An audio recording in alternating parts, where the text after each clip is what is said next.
অস্মিতা ইস্যুতে শান্তি আন্দোলনের ঝাঁজ আরো বাড়াচ্ছে তৃণমূল কংগ্রেস। প্রতিবাদ কর্মসূচি ডাক দিয়েছে তারা। জেলায় জেলায় এই কর্মসূচি আরো বড় আকারে এই কর্মসূচি তারা নিচ্ছে এবং তার মধ্যে আগামীকাল সোমবার অর্থাৎ আগামীকালতে কিন্তু বোলপুরে সেখানে প্রতিবাদ মিছিলে হাঁটবেন স্বয়ং দলনেত্রী মমতা বন্দ্যোপাধ্যায়। বীরভূম সফরে দলনেত্রী মমতা বন্দ্যোপাধ্যায় এবং এই জায়গা থেকে প্রশ্ন এটাও উঠছে যে অনুব্রত মণ্ডল তাকে কি দলনেত্রীর পাশে দেখা যাবে, কারণ 21শে জুলাইয়ের মঞ্চে অনুব্রত মণ্ডলকে দেখতে পাওয়া যায়নি। এখন বীরভূম সফরে যেখানে মমতা বন্দ্যোপাধ্যায় রয়েছেন সেখানে অনুব্রত মণ্ডলকে কি তার পাশে দেখা যাবে? অনুব্রত মণ্ডলের রাজনৈতিক ভবিষ্যৎ তাহলে এখন কি এইরকমই জল্পনা রয়েছে? আর এর মধ্যেই বাঙালি অস্মিতা ইস্যুতে শান দিয়ে আন্দোলনের ঝাঁজ বাড়াচ্ছে তৃণমূল কংগ্রেস।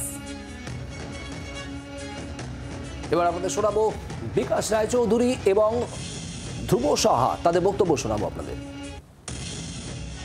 কৃষ্ণমন্ডল কি অচ্যুত? সে কোর কমিটির একজন বলিষ্ঠ নেতৃত্ব এবং সে ছিল, আছে, থাকবে। দলের একজন শক্তিশালী নেতৃত্ব।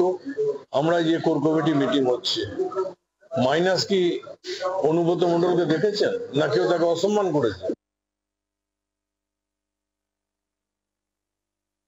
দেখুন, কৃষ্ণমন্ডলকে দেখা যায়নি এবং কৃষ্ণমন্ডলকে ছাড়া মমতা ব্যানার্জি চলতে পারবেন না। সুতরাং ওইসব নাটক আমাদের শুনিয়ে লাভ নাই। নিজেদের ছবি ক্লিয়ার করার চেষ্টা করছেন মমতা ব্যানার্জি। প্রসেনজিৎ মালাকার আমাদের প্রতিনিধি রয়েছেন আমাদের সঙ্গে সরাসরি। প্রসেনজিৎ, বাঙালি অস্মিতা ইস্যুতে আন্দোলন, দলনেত্রী মমতা বন্দ্যোপাধ্যায় তৃণমূল নেত্রী তিনি স্বয়ং যাচ্ছেন বোলপুরে, আর এখানে এই প্রশ্ন উঠছে যে অনুব্রত মণ্ডলকে কি দেখা যাবে মমতা বন্দ্যোপাধ্যায়ের সঙ্গে? তার কারণ 21শে জুলাই যে ছবি আমরা দেখেছিলাম সেখানে অনুব্রত মণ্ডলের সঙ্গে কথাই বলেননি মুখ্যমন্ত্রী মমতা বন্দ্যোপাধ্যায় আগের দিন, আর 21শে জুলাইয়ের দিন মঞ্চেই দেখা যায়নি অনুব্রতকে।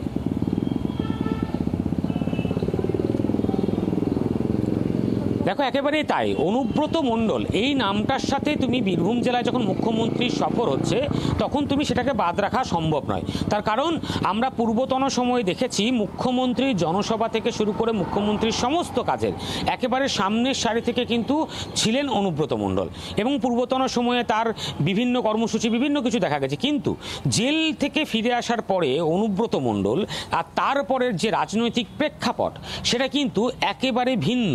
এই ভিন্ন কথাটা তোমায় কেন বলতে হচ্ছে? প্রথমত, জেলা সভাপতির পদ থেকে তাকে সরিয়ে দেওয়া, সেখানে দাঁড়িয়ে কোর কমিটি সম্পূর্ণরূপে দায়িত্বভার গ্রহণ করা, পাশাপাশি অনুব্রত মণ্ডলকে নিয়ে একের পর এক বিতর্ক। এবং এই মুহূর্তে দাঁড়িয়ে সবথেকে বড় প্রশ্ন যেটা হয়ে দাঁড়িয়েছে সেটা হলো অনুব্রত মণ্ডলের রাজনৈতিক ভবিষ্যৎ কোথায়?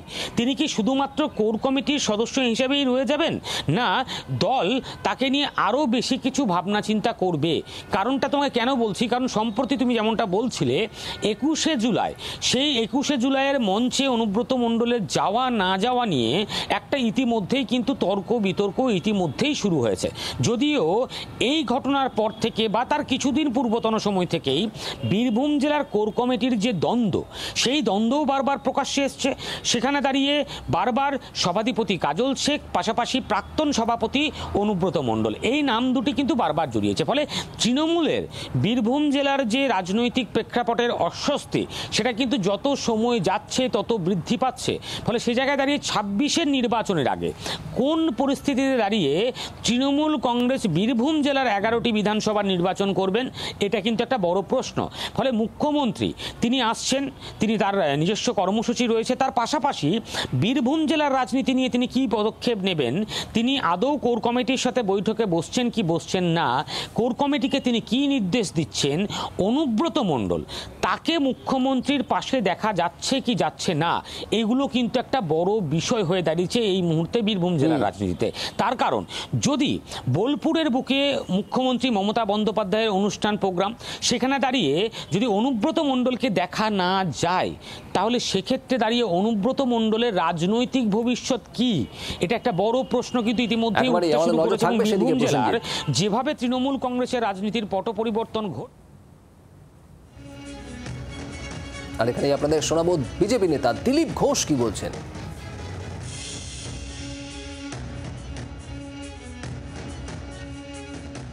আমরা তো বাংলা বলছি, সারা দেশ ঘুরে বেড়াচ্ছি, আপনারা এখানে কোনজন আমাদের এলাকার পাড়ার বাড়ির ছেলেরা বহু জায়গায় চাকরি করছে, কেউ তাকে জিজ্ঞেস করেছে তুই বাঙালি কিনা, বাংলাদেশি? করেনি। পুলিশের কাছেও ইনফরমেশন আছে, 10 বছর আগে বস্তি তৈরি হয়েছে, কোথা থেকে এলো। তাদের যে জিজ্ঞেস করে যে তোমার অরিজিনাল কোথাকার, সার্টিফিকেট দেখাও, আই কার্ড দেখাও, দোষের কি আছে? আপনি বিশ্বের যে কোনো দেশে যান না, 2 দিনের জায়গায় 3 দিন মেরে বার করে দেবে, এরকম অধিকারী আছে এখানে। বাংলার আওয়াজ, বাঙালির আবেগ, জি 24 ঘন্টা।